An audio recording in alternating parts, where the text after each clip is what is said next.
How do you engage an audience with your visual aid?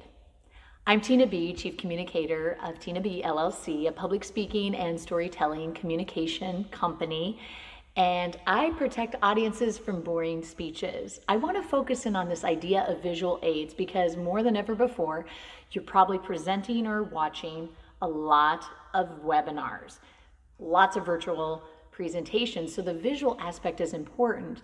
I want to highlight just how important, though, you as the speaker need to be the focus of the presentation and that the visual aid needs to be secondary. With a PowerPoint, it's really easy to have way too much text, really small, very detailed graphs, things that are really hard for people to see. With a PowerPoint or a Prezi or whatever visual that you use, even Canva, less is more.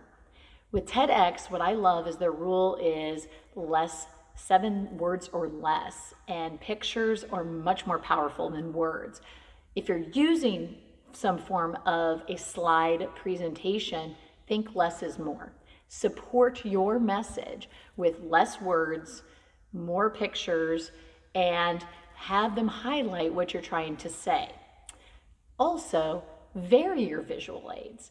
Don't always rely on a PowerPoint or some form of slides. You could use a whiteboard and reveal the idea or draw an actual simplistic word or visual. You could also use a poster board. You could use a prop, which I think is really fun, especially if it varies it up and your audience doesn't anticipate it.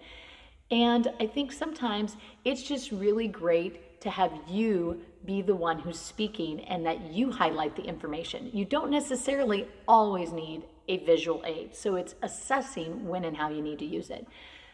Next time you give that presentation, make sure that you are the focus, that your visual aid is secondary and that it supports your message, and less text, more visual if you do use those slides, and vary those visual aids.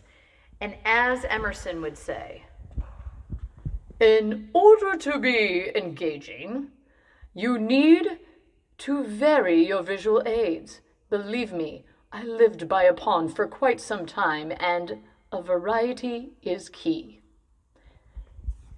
For more information, check out tinabakehouse.com and check out my web channel, which is Effective Communication with Tina B.